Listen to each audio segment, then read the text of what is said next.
Hey guys, welcome back to my channel. इस video में मैं आपके साथ शेयर कर रही हूँ hand embroidery work for this kurti. और ये एक सेल्फ डिज़ाइन में कुर्ती थी जिसे मैंने हैवी लुक प्रोवाइड करने के लिए बहुत ही सिंपल लुक दिया है हैंड एम्ब्रॉयडरी से। तो इस पर मैंने हैंड वर्क किया है बहुत ईजी वे में।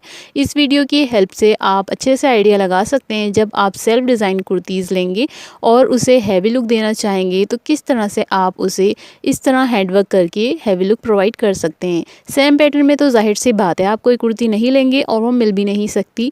तो जब आप कोई भी किसी भी तरह की कुर्ती लेंगे जिस पे सेल्फ डिज़ाइन होते हैं तो आप उसे किस तरह से अच्छे से कस्टमाइज़ करके एक पार्टी वेयर लुक प्रोवाइड कर सकते हैं। तो प्रिंट वाली जो कुर्तीज़ आती हैं आप उसमें भी वर्क कर सकते हैं, बस मटेरियल आपको वाइजली चूज़ करना होगा। जो उस पर सुटेबल होगा आपने वो मटेरियल लेना है।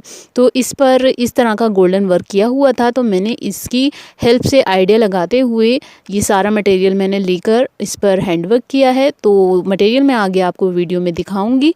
अभी के लिए आप इस कुर्ती को देखें। आई होप कि आपको इस वीडियो से कुछ तो हेल्प मिलेगी, तो इसलिए इस वीडियो को एंड तक मेरे साथ ज़रूर देखें। इस वीडियो को जब मैंने स्टार्टिंग में शूट किया था इसका वर्क तो मुझे काफ़ी प्रॉब्लम्स आई थी, तो मैंने इस कंटेंट को बनाने का आइडिया जो था ड्रॉप कर दिया था और मैंने सोचा अपनी कुर्ती कंप्लीट कर लेते हैं विदाउट शूटिंग। एक्चुअल में हो ये रहा था कि जब मैं इसकी शूटिंग कर रही थी तो कैमरा में अच्छे से इसका पैटर्न शूट नहीं हो पा रहा था। जो कलर था काफ़ी डिस्कलरेशन भी हो रही थी और जो आप डिज़ाइन देख रहे हैं इसमें सेल्फ डिज़ाइन, उसके जो थ्रेड्स हैं वो ऐसे आ रहे थे कि फैले हुए से आ रहे थे, अजीब से ब्लेंड जैसे ये डिज़ाइन है ना ऐसे विजिबल नहीं हो पा रहे थे। तो काफ़ी मुश्किल से मैंने अपने 100% ट्राई करते हुए ये वीडियो बनाने की कोशिश की है। आगे वीडियो में जब मैं इसका वर्क स्टार्ट करूंगी तो वहाँ की जो क्लिप्स हैं बहुत ज़्यादा अजीब हैं, वो ब्लर हैं, अच्छे से शूट वहाँ पर नहीं हो पाया है। तो उस मोमेंट पर हो सकता है कि आपका दिल चाहे कि आप ये वीडियो छोड़ दें। तो let me clear one thing, आप वीडियो ना छोड़ें क्योंकि आगे क्लिप्स मैंने अच्छे से शूट करने की पूरी कोशिश की है। अगर आप ये वीडियो एंड तक देखेंगे तो आई एम श्योर कि आपको ज़रूर कुछ ना कुछ सीखने को ज़रूर मिलेगा। सो इस वीडियो में मेरे साथ एंड तक बने रहें और चलिए शुरू करते हैं इस वीडियो का ट्यूटोरियल। तो यहाँ पर मैंने ली है, देखें ये कुर्ती ये कुछ इस तरह से थी विदाउट वर्क। अभी आप इसका डिज़ाइन अच्छे से देख लें ताकि आगे आपको हेल्प हो समझने में सारा डिज़ाइन कि मैं कहाँ पर किस तरह से पैटर्न बना रही हूँ। तो देखिए इसका नेक डिज़ाइन है, ये कुछ इस तरह से है। आप एक बार इस एंगल से भी चेक कर लें, ये देखें इस तरह से है इसका डिज़ाइन। ये नेक आ गया, उसके बाद ये हमारी कुर्ती का सेंटर वाला हिस्सा है इस तरह से, और इसके बाद आता है दामन। और जो दामन है उस पर मैंने बहुत थोड़े से वर्क में एम्ब्रॉयडरीज़ की कंप्लीट की है, आगे देखिएगा आप वो। और ये बीच में सेंटर में इस तरह से 2 लाइंस जा रही हैं और इसके सेंटर में 5 कैरिज टाइप बनी हुई हैं और साइड के पैनल्स हैं। और जो सेंटर वाला पैनल है इस पर छोटी छोटी सी बूटियाँ बनी हुई हैं जिसे मैंने सीक्वेंस वर्क से कंप्लीट किया था। तो चलिए शुरू करते हैं इसकी एम्ब्रॉयडरी। तो मैं सबसे पहले इसे फ्रेम में अटैच कर लेती हूँ, मैं बड़े फ्रेम में लगाऊंगी इसे। आप चाहें तो डिज़ाइनिंग आप हुप में भी कर सकते हैं। तो सबसे पहले हम देख लेते हैं मटेरियल। मटेरियल में सबसे पहले है ये कसब गोल्डन शेड में, और ये सीक्वेंस हैं पिंक शेड में। ये 10 ग्राम्स लिए थे मैंने, ये ऑलमोस्ट सारे ही यूज़ हो गए थे। कटदाना ये लिया था मैंने 100 ग्राम्स और ये सारा यूज़ में नहीं आया था, 50 ग्राम्स यूज़ में आया था। और इसके बाद है ये क्रिस्टल बीड्स, ये बहुत ज़्यादा शाइन करती हैं और ये इस तरह से लड़ी में आती हैं और इस पूरी लड़ी में लगभग 100 पीसेस मिल जाते हैं। और ये लिया है मैंने दबका गोल्डन शेड में, ये 10 ग्राम्स लिया था और ये भी सारा यूज़ में नहीं आया है, 5 to 6 ग्राम ही यूज़ में आया था। और लिया है मैंने यहाँ पर कॉटन थ्रेड मैचिंग से प्लास्टिक थ्रेड। और जब मैं आरी नीडल से वर्क करूँगी तब मैं प्लास्टिक थ्रेड का यूज़ करूँगी और नॉर्मल नीडल से जब मैं वर्क करूँगी तब मैं कॉटन थ्रेड का यूज़ करूँगी। तो ये नॉर्मल नीडल है और आप एक बार इसका नंबर चेक कर लें, ये 5 नंबर में है, आप इससे कम में भी ले सकते हैं। तो ये है सारा हमारा मटेरियल जिससे हम आगे वर्क करेंगे।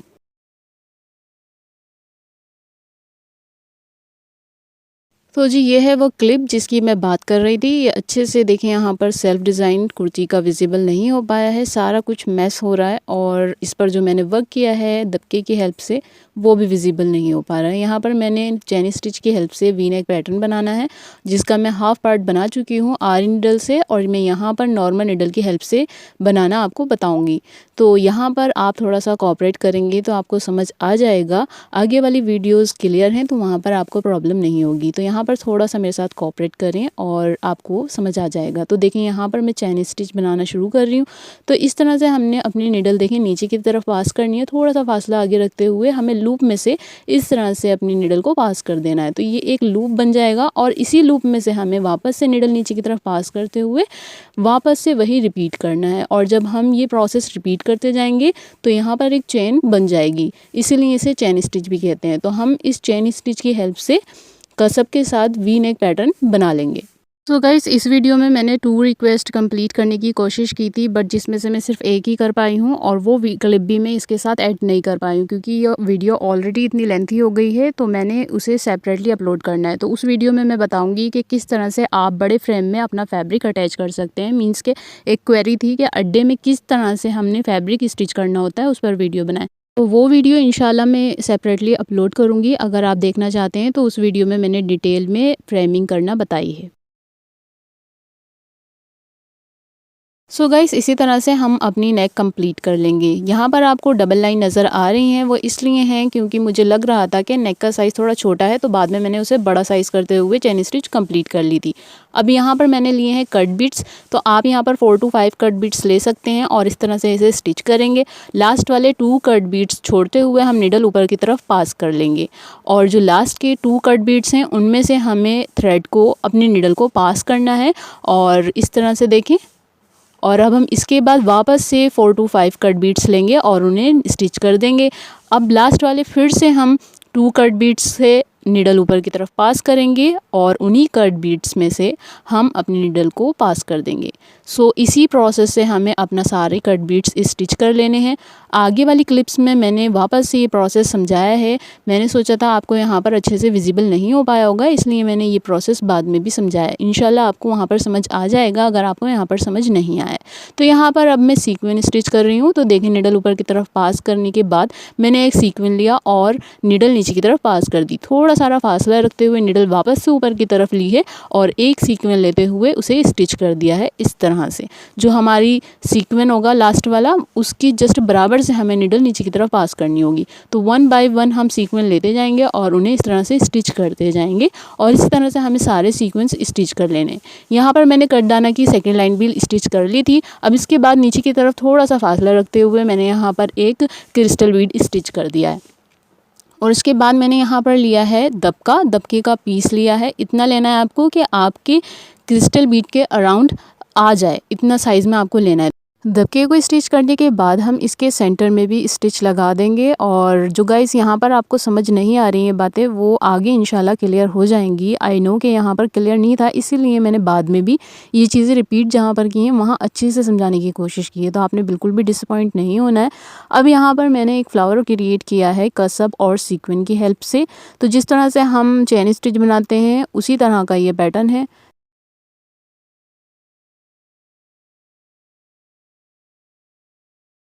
सो गाइस जहाँ पर हमारा दबका स्टिच किया हुआ है हमने, वहाँ से हमने निडल ऊपर की तरफ पास करनी है और वहीं से निडल नीचे की तरफ पास कर देंगे और ये लूप इस तरह से ऊपर हम छोड़ देंगे। उसके बाद थोड़ा सा फासला रखते हुए निडल ऊपर की तरफ पास करेंगे। अब हम लेंगे यहाँ पर एक सीक्वेंस और उसे इंसर्ट कर देंगे। अब इसके बाद हमने लूप में से निडल ऊपर की तरफ पास करनी है और हमने सीक्वेंस को इस तरह से होल्ड करते हुए रखना है और अब इसके बाद इसे हम खींच लेंगे और इसके बाद हम निडल नीचे की तरफ पास कर देंगे। तो यहाँ पर ये एक लूप बन जाएगा। इसी चीज़ को हमने रिपीट करते हुए पूरा फ्लावर बना लेना है। तो अब देखें पास से कुछ इस तरह से लग रहा है, इससे भी ज़्यादा अच्छा लग रहा था। यहाँ पर अच्छे से विजिबल ही नहीं है कुछ, जितना अच्छा लग रहा है ना एक्चुअल में वो अच्छे से यहाँ पर विजिबल नहीं हो पाया। तो यहाँ पर मैं आयरन नीडल की हेल्प से कट दाना स्टिच कर रही हूँ, आप नॉर्मल नीडल की हेल्प से स्टिच कर सकते हैं। कट बीट्स कंप्लीट करने के बाद यहाँ पर मैंने इसके जस्ट बराबर में दबका स्टिच कर लिया था। अब वापस से मैंने कट बीट्स लिए हैं और नीचे की तरफ थोड़ा सा राउंड शेप देते हुए कट बीट्स में यहाँ पर स्टिच कर लूँगी।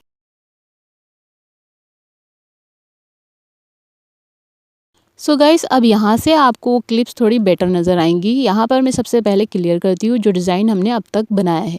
यहाँ पर देखिए कट बीट, सीक्वेंस और कट बीट के साथ हमने वी नेक पैटर्न बनाया है और कसब भी हमने सबसे पहले यूज़ किया था।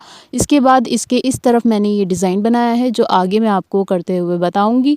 और इसके बाद हमने ये जो सेंटर में डिज़ाइन बनाया था वो कुछ इस तरह से लग रहा है। अभी भी अच्छे से क्लियर नहीं है जितना अच्छा लग रहा था, बट खैर पहले से बेहतर है। तो देखिए इस तरह से ये हमने हमने डिज़ाइन बना लिया था। अब यहाँ पर मैं आपको बताती हूँ कि किस तरह से डिज़ाइन बनाया है मैंने। यहाँ पर ली है मैंने क्रिस्टल बीड और अच्छे से आपने डबल स्टिच के साथ इसे स्टिच कर लेना है। अब थोड़ा सा फासला रखते हुए हमने कट बीट्स के बराबर में से हमने निडल ऊपर की तरफ पास करनी है। और अब मैं यहाँ पर ले रही हूँ ये दबके का पीस और इसे मैं इंसर्ट कर दूंगी। जहाँ से हमने निडल ऊपर की तरफ निकाली थी वहीं से हमने निडल नीचे की तरफ निकालनी है। ये दबके का एक लूप बन जाएगा।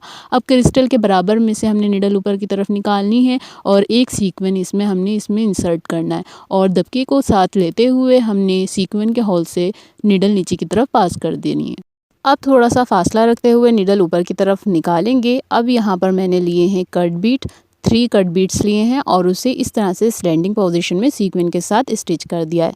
अब इसके बराबर में हमने वापस से निडल ऊपर की तरफ निकाली है, फिर से कट बीट्स और सीक्वेंस के साथ हमने निडल नीचे की तरफ निकाल दी है। ये दोनों स्टैंडिंग पोजीशन में लगाए हैं। अब इसके सेंटर में मैंने वापस से लिए हैं कट बीट, सीक्वेंस और उन्हें इस तरह से स्टिच कर दिया है। तो हमारा ये इस तरह से एक छोटा सा मोटिव बन गया। अब इसके जस्ट बराबर में वापस से निडल ऊपर की तरफ निकाली है और फिर से मैंने यहाँ पर क्रिस्टल बीट लिया है और जो पैटर्न हमने पहले बनाया था वापस से यहाँ पर वही पैटर्न बना लेना है।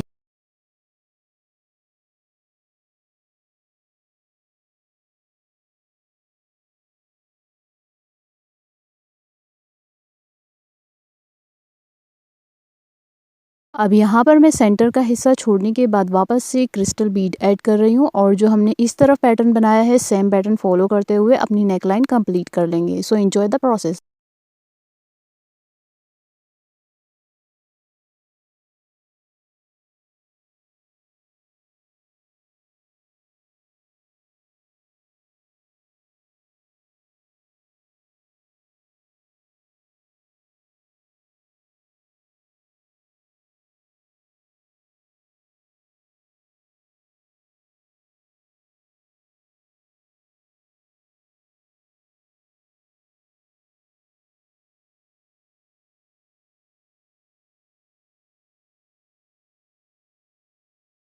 इतना करने के बाद यहाँ पर लिया है मैंने रेशम। स्टार्टिंग में ये दिखाना भूल गई थी, इसमें मैंने यहाँ पर रेशम भी लिया है। तो इसे 8 लेयर्स में निडल में इंसर्ट किया है। इसके बाद मैंने यहाँ पर इसमें नोट वर्क किया है। तो देखें किस तरह से करना है।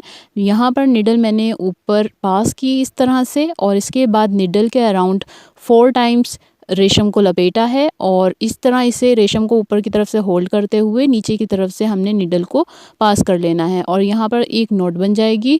सो हमने इसी सेम पैटर्न को फॉलो करते हुए जितने भी गैप्स हैं हमारे छोटे छोटे मोटिव्स में सब जगह हम यही नोट वर्क फिल कर देंगे।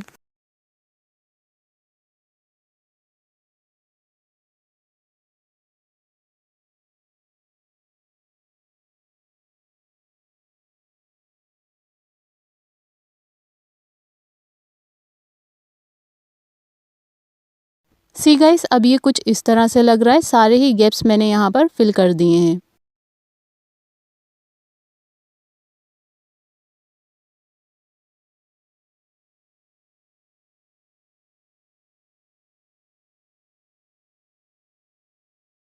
अब यहाँ पर जो सेंटर में मैंने गैप छोड़ा था यहाँ पर भी हम नोट फिल कर देंगे। तो यहाँ पर सिंपल नोट लगानी है। ये देखें इस तरह से जहाँ से हमने निडल ऊपर की तरफ पास की थी वहीं से हमने निडल नीचे की तरफ पास कर देनी है। तो ये सेंटर में एक नोट हो गई। अब इसके जस्ट बराबर में मैंने 2 नोट्स और लगा दी हैं। अब यहाँ पर मैंने निडल रेशम के साथ ऊपर की तरफ निकाली है और अब यहाँ पर एक सीक्वेंस लिया है मैंने और थोड़ा सारा फासला रखते हुए निडल वापस से नीचे की तरफ निकाल दी है और सेम तरीके से अब मैं दूसरे साइड में भी रेशम के साथ सीक्वेंस स्टिच कर दूँगी। इसी के साथ ही हमारी नेक लाइन का जो बॉर्डर है एक तरह से कंप्लीट होता है। इसके बाद हमने नीचे की तरफ काम करना है। तो यहाँ पर जो मैंने क्रिस्टल बीड ऐड किया था उसके अराउंड यहाँ पर मैं दबका स्टिच कर रही हूँ। पहले आपको अच्छे से समझ नहीं आया होगा, अब देख लें अच्छे से आपको समझ आ जाएगा।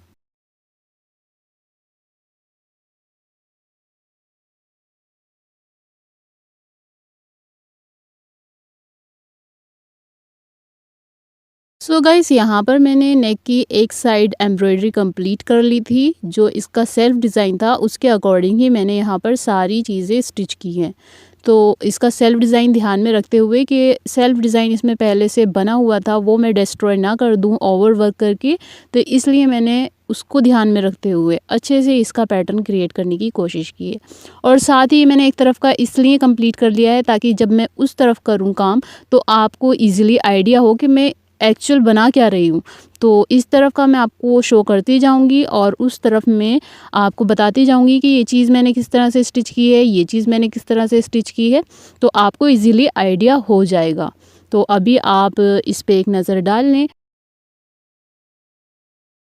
और मैंने स्टार्टिंग में आपको जो सेंटर में 2 लाइन्स बताई थी, पैनल के 2 साइड जो थे, वहाँ पर जो 2 लाइन्स ऊपर की तरफ जा रही थी उसके जस्ट बराबर में मैंने यहाँ पर कटदाना और सीक्वेंस स्टिच कर दिया है। तो फर्स्टली हम यहाँ पर स्टिच करेंगे कटदाना। तो आप देख सकते हैं यहाँ पर गोल्डन 2 लाइन्स जा रही हैं जिसके बीच में आप देख सकते हैं बॉक्स बने हुए हैं। तो जो गोल्डन लाइन्स जा रही हैं ना, इसके ऊपर मैंने यहाँ पर कटदाना स्टिच करना है, जो ऑलरेडी मैंने उस साइड में स्टिच किया हुआ है।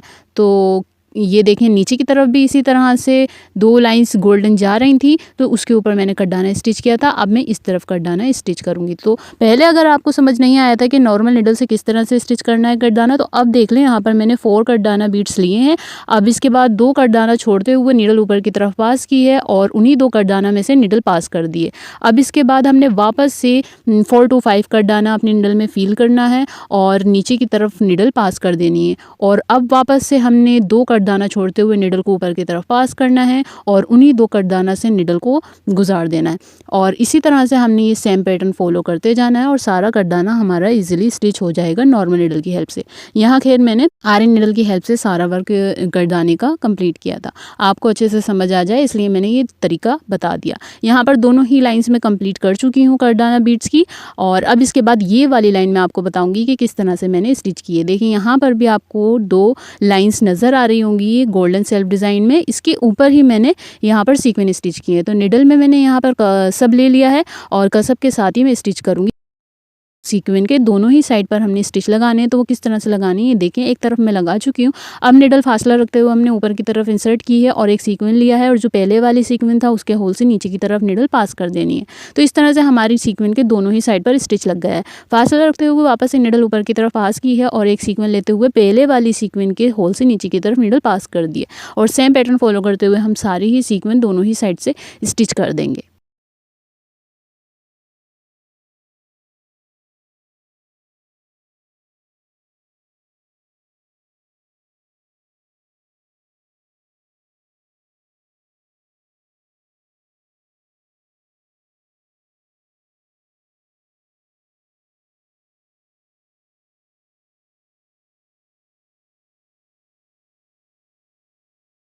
सो गाइस ये देखें इसी तरह से हमने दोनों ही लाइंस कंप्लीट कर लेनी है।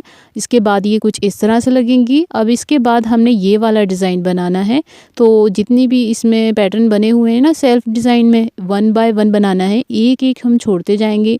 ये देखें थोड़ा क्लोजअप में कि किस तरह से इसका डिज़ाइन बना हुआ है। 3 डॉट्स है ना, उसके बराबर में 2 लीफ से बनी हुई हैं। तो हम एक पर बनाएंगे, एक छोड़ेंगे, फिर एक पर बनाएंगे, एक छोड़ेंगे। इस तरह से हमारा जो सेल्फ डिज़ाइन है ना वो भी डिस्ट्रॉय नहीं होगा।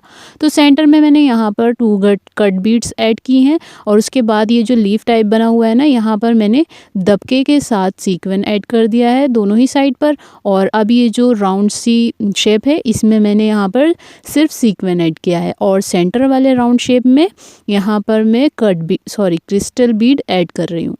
क्रिस्टल बीड को मैं अच्छे से स्टिच कर लूँगी डबल ट्रिपल स्टिच के साथ, ताकि ये बाद में लूज़ ना हो। तो ये बाद में लूज़ हो जाते हैं, इसलिए आप जब भी क्रिस्टल बीड आप ऐड कर रहे हो उसे अच्छे से स्टिच कर लें। तो देखें यहाँ पर ये 2 मैंने मोटिफ बना लिए हैं और इसी तरह से मैं बीच वाले मोटिफ को छोड़ती जाऊँगी और 1 बाय 1 सारे ही मोटिफ कंप्लीट कर लूँगी। सो गाइस देखें यहाँ पर ये सारे ही मोटिफ कंप्लीट हो गए हैं। देखिए गाइस इस तरफ कट बीट्स के बीच में सीक्वेंस नज़र आ रहे हैं आपको। ये मैंने अब उस साइड में भी लगाने, जहाँ पर मैंने ये कट बीट्स लगाई हैं इनके बीच में मैं यहाँ पर एक एक बॉक्स छोड़ते हुए एक एक बॉक्स पर सीक्वेंस ऐड कर दूँगी। तो यहाँ पर ये मैं कर चुकी हूँ। अब यहाँ पर ये वाला हमने डिज़ाइन बनाना है। कि इस तरफ जो बना हुआ है ये हमने इस तरफ बनाना है। तो यहाँ पर मैं सेंटर वाली जो राउंड शेप में बॉल बनी हुई है सेल्फ डिज़ाइन में, उसके ऊपर सीक्वेंस अटैच करूँगी दोनों ही साइड से, और उसके बाद इसके साइड में जो सर्कल बने हुए हैं उनके ऊपर भी 1 बाय 1 स्टिच कर दूँगी मैं सीक्वेंस कसब के साथ। तो जी हमने जैसे ऊपर हमने 2 लाइन्स बनाई थी ना कसब और सीक्वेंस के साथ, उसी तरह से हमने यहाँ पर स्टिच करना है, बस राउंड शेप में करना है। तो ये जो राउंड शेप में सर्कल बने हुए थे ये 6 थे, तो इनके ऊपर ही मैंने सीक्वेंस स्टिच किए हैं। तो इस तरह से ये एक फ्लावर बन गया है।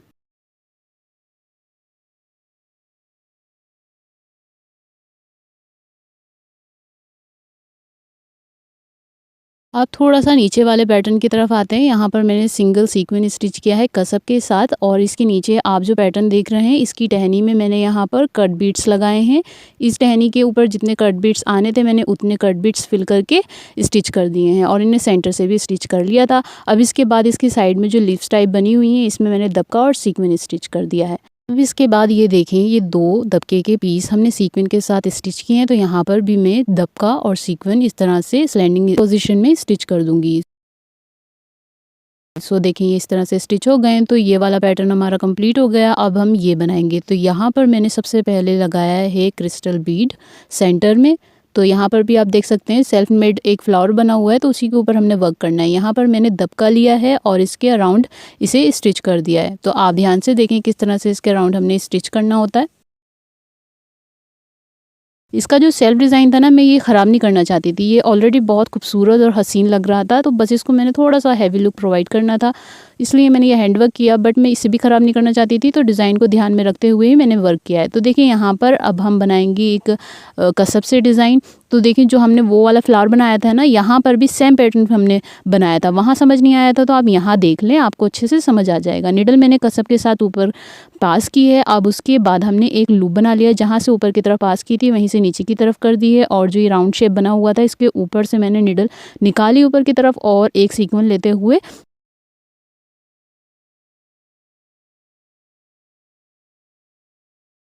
ये देखें लूप में से हमने निकाली और इसे खींचा, और इसके बाद हमने ये निडल के जस्ट बराबर में से नीचे की तरफ पास कर दी। सो इसी तरह से हमने वो फ्लावर भी बनाया था। तो अब आप पास में से देख लें कि किस तरह से लग रहा है ये।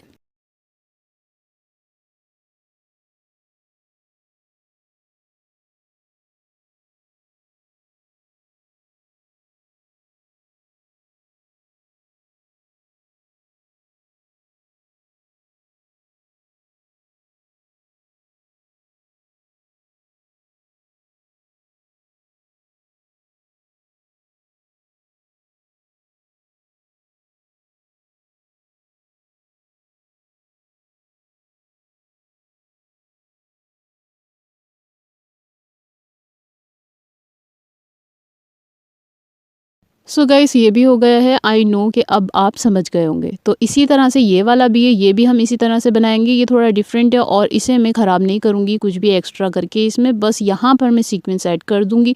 तो देखें ये सीक्वेंस ऐड होने के बाद अब कुछ इस तरह से लग रहा है। तो यहाँ के सारे मोटिव्स होते हैं कंप्लीट। अब इसके बाद हमने यहाँ पर डिज़ाइनिंग करनी है। तो यहाँ पर हम बनाएंगे कट बीट्स के साथ चेक। तो यहाँ पर ये गोल्डन लाइन्स आपको नज़र आ रही हैं, इसके ऊपर ही हमने लाइनिंग बनानी है। फर्स्ट लाइन हम यहाँ से शुरू करेंगे, और यहाँ पर मैं आरी नीडल से कर रही हूँ। तो नॉर्मल नीडल के साथ आपको मैं बता चुकी हूँ किस तरह से कट बीट्स लगाने हैं। आप जब भी कहीं पर चेक बनाएंगे ना, उससे बना सकते हैं आप, बस यहाँ पर आप पैटर्न समझ लें।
तो यहाँ पर हमारा चेक हो गया है कंप्लीट। अब इसके बाद हम इसके नीचे वाले साइड में चलते हैं। यहाँ पर हमें डिज़ाइनिंग करनी है, तो यहाँ पर भी कुछ चेक टाइप का बना हुआ था सेल्फ डिज़ाइन में, तो मैंने वहाँ पर कट बीट से डिज़ाइन ना बनाकर नॉट्स से डिज़ाइन बनाया। तो यहाँ पर सिंपली मैं एक एक बॉक्स छोड़ कर नॉट्स स्टिच लगा रही हूँ। तो अभी मैं यहाँ पर अच्छे से आपको क्लियर नहीं हो रहा था, तो मैंने यहाँ पर इसकी पोजीशन चेंज कर दी है।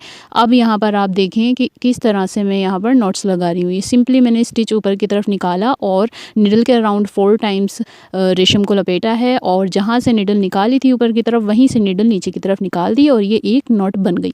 इसी तरीके से मैंने यहाँ पर सारी नॉट्स कंप्लीट कर ली हैं।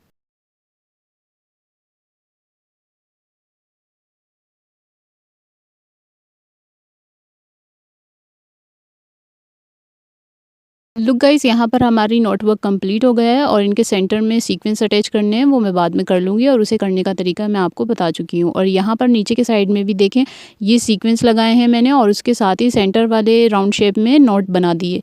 और अब इसके बाद अब हम चलते हैं वापस से अपने चेक की तरफ। जो हमने चेक बनाया था उसमें भी हमें वर्क करना है। तो अभी यहाँ पर मैं ये बता रही हूँ कि यहाँ पर हमने सीक्वेंस अटैच करने हैं, तो वो मैंने बाद में कर लिए थे। सिंपली किस तरह से करे थे ये देखें। चेक में हमने ये डिज़ाइन बनाया था, ये किस तरह से बनाना है ये मैंने रेशम के साथ सीक्वेंस अटैच करते हुए बनाया है। सिंपली हमने यहाँ पर निडल एक एक बॉक्स से रेशम के साथ ऊपर निकालनी है और एक सीक्वेंस लेते हुए हर एक बॉक्स में फिल कर देना है, और इसी तरीके से हमने सारा ही चेक फिल कर लेना है। सो गाइस, यहाँ पर हमारे चेक का काम होता है कंप्लीट, और इसी के साथ ही हमारी नेक का काम थोड़ा बहुत रहता है, वो आगे बताती हूँ मैं आपको। उससे पहले just have a look at this. बहुत हसीन लग रहा है ये, और एक्चुअल में तो इससे भी ज़्यादा प्यारा लग रहा है। आप ये चेक डिज़ाइन और ये इनमें जो छोटे छोटे मोटिव्स हैं ना, ये ज़रूर ट्राई कीजिएगा। सेम पैटर्न पे तो आप नहीं करेंगे, बट आप इससे आइडिया लगा सकते हैं कि किस तरह से आप अपने हिसाब से कस्टमाइज़ करके एक ब्यूटीफुल लुक दे सकते हैं। सो गाइस, यहाँ पर थोड़ा सा काम बचता था, बट उससे पहले जो सेंटर का काम है ये मैंने इसलिए शूट नहीं किया, बहुत कॉमन था। बाकी जो मैंने पैटर्न बनाया है उससे मिलता ही जुलता था, जैसा कि ये फ्लावर, ये मैं आपको पहले बता चुकी हूँ कि किस तरह से बनाना है। और ये दबका सीक्वेंस स्टिच किया है जस्ट मैंने, और इसके नीचे भी यहाँ पर दबका सीक्वेंस स्टिच किया है, और यहाँ पर मैंने रेशम के साथ सीक्वेंस स्टिच किया है जैसा कि मैंने चेक में स्टिच किया था। और उसके बाद इसके बराबर में यहाँ पर मैंने 4 क्रिस्टल बीड ऐड कर दिए हैं। तो इसी के साथ ही हमारा नेक लाइन होता है कंप्लीट। अब आप एक बार इस पर नज़र डालें कि किस तरह से इसका लुक लग रहा है अभी।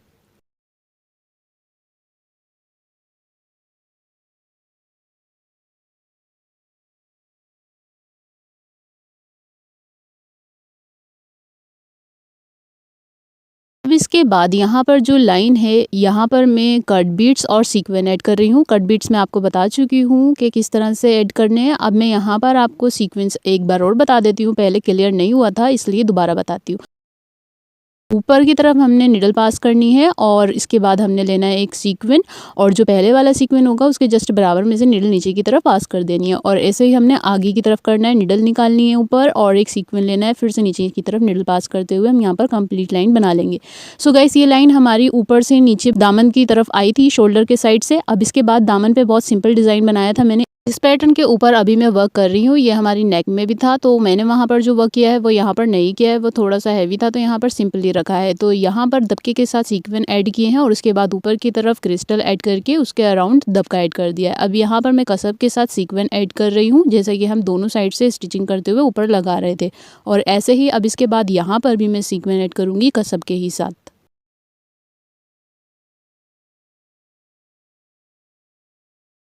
अब इसके बाद यहाँ पर भी मैं सीक्वेंस ऐड कर लूँगी, जैसा कि हमने ऊपर अभी किया है। सो गाइस, अब ये कुछ इस तरह से लग रहा है, और ऐसे ही मैं ये वाला भी बना लूँगी। ये 5 तरह के जो पैटर्न्स हैं कंप्लीट होने के बाद कुछ इस तरह से लग रहे हैं। और नीचे जो बॉर्डर था दामन का, वो मैंने बहुत सिंपली उसमें एम्ब्रॉयडरी की थी, तो वो मैंने यहाँ पर शूट नहीं किया था। अब यहाँ पर मैंने कटदाना की एक लाइन लगा ली है, और उसके बाद जो शोल्डर से हमारी नीचे की तरफ कट बीट्स और सीक्वेंस की लाइन आ रही है, उसके जस्ट नीचे यहाँ पर मैंने वही पैटर्न बना दिया जो हमने नेक में बनाया था, और ऐसे ही हम इस तरफ बना लेंगे, और दामन के बोथ साइड में हम ये वाला डिज़ाइन बना लेंगे। और जो सेंटर में हमारा पैनल था उसमें जो छोटी छोटी सी बूटीज टाइप बनी हुई थी, उनमें मैंने हर एक के बीच में एक एक सीक्वेंस ऐड कर दिया है कसब के साथ। सो गाइस इसी के साथ ही कंप्लीट होता है हमारा सारा एम्ब्रॉयडरी वर्क। आई होप कि आपको अच्छे से सारा पैटर्न समझ आया होगा। कुछ क्लिप्स में प्रॉब्लम्स हुई समझने में, बट वो बाद में क्लियर हो गई होंगी। अगर आपने वीडियो यहाँ तक देखी है तो आई एम श्योर कि आपकी वो प्रॉब्लम्स भी क्लियर हो गई होंगी, क्योंकि आपने मेरे साथ कोऑपरेट किया। Thank you so much for that. और आपको ये एम्ब्रॉयडरी पैटर्न कैसा लगा, कमेंट सेक्शन में मेरे साथ अपना फीडबैक शेयर करना बिल्कुल ना भूलें। आपके कमेंट्स की रिप्लाई करने की मैं पूरी कोशिश करूँगी। सो अगर आपने अभी तक इस वीडियो को लाइक नहीं किया है तो अभी इस वीडियो को लाइक कर लें, और ऐसे ही वीडियोस के लिए मेरे चैनल को सब्सक्राइब करें और साथ ही दिए गए बेल आइकन को भी प्रेस कर लें, ताकि आने वाली न्यू वीडियोस की नोटिफिकेशन आप तक पहुंचती रहे। Thank you so much for watching this video. अल्लाह हाफिज़, टेक केयर, ओके बाय।